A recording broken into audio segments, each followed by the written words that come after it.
इब्रानियों के नाम पत्री 6वां अध्याय।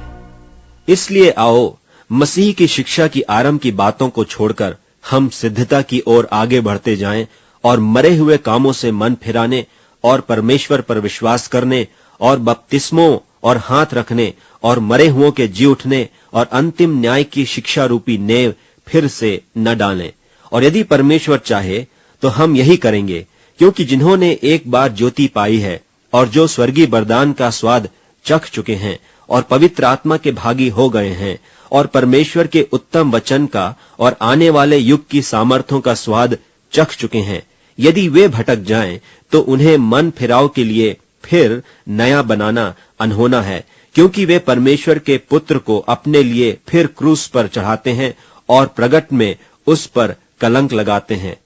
क्योंकि जो भूमि वर्षा के पानी को जो उस पर बार बार पड़ता है पी पीकर जिन लोगों के लिए वह ज्योति बोई जाती है उनके काम का साग पात उपजाती है,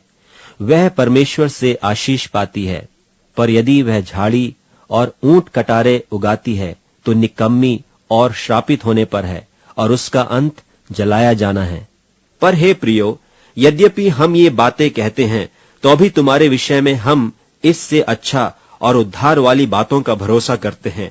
क्योंकि परमेश्वर अन्यायी नहीं कि तुम्हारे काम और उस प्रेम को भूल जाए जो तुमने उसके नाम के लिए इस रीति से दिखाया कि पवित्र लोगों की सेवा की और कर भी रहे हो। पर हम बहुत चाहते हैं कि तुम में से हर एक जन अंत तक पूरी आशा के लिए ऐसा ही प्रयत्न करता रहे, ताकि तुम आलसी न हो जाओ, वरन उनका अनुकरण करो जो विश्वास और धीरज के द्वारा प्रतिज्ञाओं के वारिस होते हैं। और परमेश्वर ने इब्राहिम को प्रतिज्ञा देते समय जबकि शपथ खाने के लिए किसी को अपने से बड़ा न पाया, तो अपनी ही शपथ खाकर कहा कि मैं सचमुच तुझे बहुत आशीष दूंगा और तेरी संतान को बढ़ाता जाऊंगा। और इस रीति से उसने धीरज धरकर प्रतिज्ञा की हुई बात प्राप्त की। मनुष्य तो अपने से किसी बड़े की शपथ खाया करते हैं और उनके हर एक विवाद का फैसला शपथ से पक्का होता है।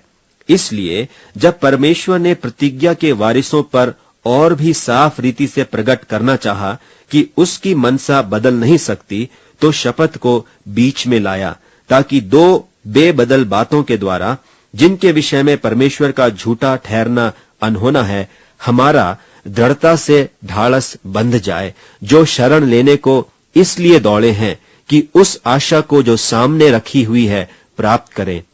वह आशा हमारे प्राण के लिए ऐसा लंगर है जो स्थिर और दृढ़ है और पर्दे के भीतर तक पहुंचता है, जहां यीशु मलकीसिदक की रीति पर सदाकाल का महायाजक बनकर हमारे लिए अगुआ के रीति पर प्रवेश हुआ है।